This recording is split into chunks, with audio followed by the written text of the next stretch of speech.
పరిశుద్ధ గ్రంథం ఛానల్ వీక్షిస్తున్న ప్రతి ఒక్కరిని దేవుని పేరట వందనాలు తెలియజేసుకుంటున్నాం. ప్రేమ, సంతోషము, సమాధానం సదా మీకు తోడేండి నడిపించునుగాక. నిన్నటిదైనా యెషయా గ్రంథం 20వ అధ్యాయం చదువుకున్నాం. ఈరోజు యెషయా గ్రంథం 21వ అధ్యాయం చదువుకున్నాం. సముద్ర తీరమునున్న అడవి దేశమును గూర్చిన దేవోక్తి. దక్షిణ దిక్కున సుడిగాలి విసురునట్లు అరణ్యము నుండి భీకర దేశము నుండి అది వచ్చుచున్నది. కఠినమైన వాటిని చూపుచున్న దర్శనము నాకు అనుగ్రహింపబడి ఉన్నది. మోసము చేయువారును మోసము చేయుదురు, దోచుకొనివారు దోచుకొందురు. ఎలాము బయలుదేరుము, మధ్య ముట్టడి వేయుము, వారి నిట్టూర్పు అంతయు మాన్పించుచున్నాను. కావున నా నడుము బహు నొప్పిగానున్నది. ప్రసవించు స్త్రీ వేదన వంటి వేదన నన్ను పట్టి ఉన్నది.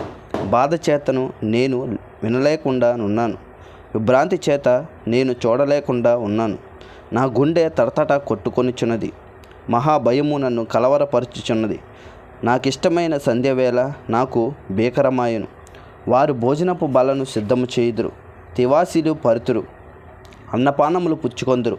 అధిపతులారా లేచి కేడెములకు చమురు రాయుడి.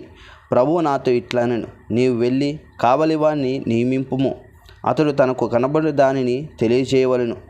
జతలు జతలుగా వచ్చు రౌతులను, వరుసలుగా వచ్చు గాడిదలను, వరుసలుగా వచ్చు ఒంటెలను అతనికి కనబడగా అతడు బహు జాగ్రత్తగా చెవియొగ్గి నిదానించి చూచును.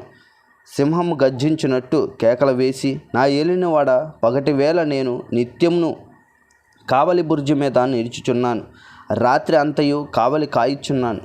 ఇదిగో జతలు జతలుగా రౌతులు దండు వచ్చుచున్నది అని చెప్పెను.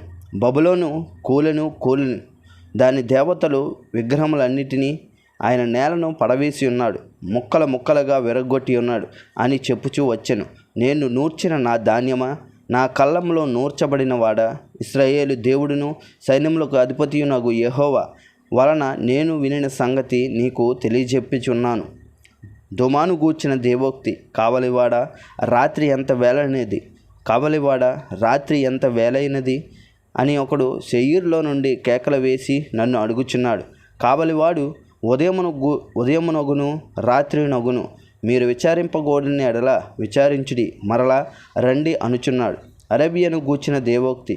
దేదానీయులైన సారావాహులారా, సాయంకాలమున మీరు అరబి ఎడారిలో దిగవలెను. తేమా దేశ నివాసులారా, దప్పిగొన వారికి నీళ్లు తెండి, పారిపోవచ్చున్న వారికి ఎదురుగా ఆహారము తీసుకొని రండి.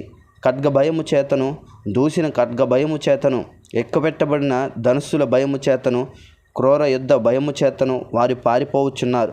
ప్రభువు నాకిలాగ సెలవిచ్చి ఉన్నాడు, కూలివారు ఎంచినట్లుగా ఒక ఏడాదిలోగానే కేదారు ప్రభావం అంతయు నశించిపోవును.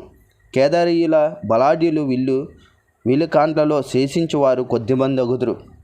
ఇలాగ జరిగినని ఇశ్రాయేలు దేవుడైన యెహోవా సెలవిచ్చి ఉన్నాడు. ఇంతటితో యెషయా గ్రంథం 21వ అధ్యాయం పూర్తయింది. రేపటి దినాన యెషయా గ్రంథం 22వ అధ్యాయం చదువుకుందాం. ప్రేమ, సంతోషము, సమాధానం సదా మీకు తోడేండి నడిపించునుగాక. ఆమేన్.